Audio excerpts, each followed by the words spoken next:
Welcome to 5 Minute Themes, a series where we'll break down our favourite stories into bite-sized themes. And in this episode, we'll be delving into why the smelly green ogre is so universally adored, and why everybody agrees that Shrek is love, Shrek is life. Shrek's inner struggle lies within who he is. Deep down, what Shrek enters the film wanting more than anything is a self-acceptance of who he is. He spends his life trying to fulfil a role that the world perceives an ogre to be, in a desperate attempt to find peace with who he is, that he has somehow lived up to the expectation of what an ogre should be. But his misbelief is that what makes an ogre truly an ogre is living in complete solitude, refusing any kind of connection with others, because as he puts it, "Look, I'm not the one with the problem, okay? It's the world that seems to have a problem with me. People take one look at me and go, ah, help, run! A big, stupid, ugly ogre. They judge me before they even know me. That's why I'm better off alone." Shrek believes that the only path towards self-acceptance is to fit the archetype of what the world believes an ogre to be. Only then can he find his place in it. That's why for so long he's confined himself to the swampland and refused to let anyone in. Bugger off!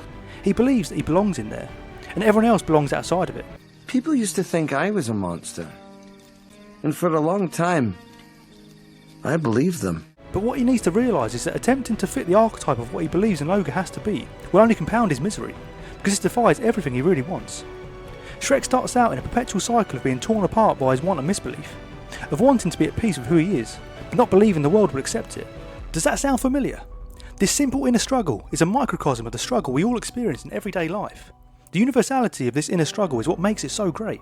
But as the film unfolds, we watch as Shrek is forced to confront elements of his misbelief, and realise that not everyone sees ogres quite the way he does. It all starts with Donkey, who's completely oblivious to Shrek's facade of trying to scare him away, and so ends up becoming the perfect conduit for character development, as Shrek is forced to connect with someone who completely contradicts his own beliefs of what an ogre should be.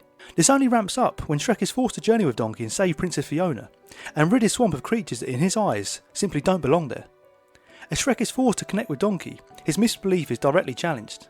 If ogres are so universally perceived as being monstrous, formidable beasts, how can Donkey see him any differently? But Donkey is only the initial spark that thrusts his misbelief into jeopardy.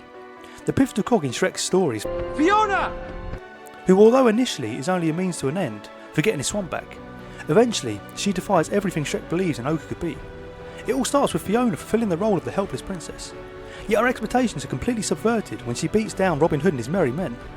It's almost as though Fiona could have escaped the tower all along, but chose not to because she felt she had to fulfil the archetype of the helpless princess that her father forced upon her. It shows that things aren't always as they seem. She even tells Shrek, "Never judge a book by its cover," and perfectly foreshadows Fiona's secret. As the story unfolds, Shrek begins to fall for her, but worries that someone like Fiona could never love anyone as ugly and ogre-like as him. But as Shrek torments himself with these thoughts, we realise that, unbeknownst to him, every nightfall Fiona transforms into an ogre herself. Even though Shrek doesn't know it yet, this thematic thread propels the story forward, because we realise that everyone can have that ogreness inside of them. "There's a demon in me." It's true, he has semen in him. Those undesirable qualities or traits we wish we didn't have, even those we perceive as being perfect, have their own ogre inside of them. The fact that Shrek came so close to discovering Fiona's secret on multiple occasions highlights how hidden in plain sight her ogreness actually was, and this led Shrek to believing that every time Fiona refused to see him, it was because of Shrek himself, when in actual fact she was trying to hide her ogreness from him. Fiona reinforced Shrek's misbelief by trying to hide her own ogreness. But as he grows closer and closer to Fiona, he begins to question his misbelief, right up until the climax of the story, where he crashes Fiona in Lord Farquaad's wedding and gives Fiona her true love's kiss, thereby breaking the spell and cementing Fiona's form as an ogre forever, where Shrek tells her she looks beautiful. This is the moment Shrek's misbelief shatters, as he realises even ogres can be beautiful.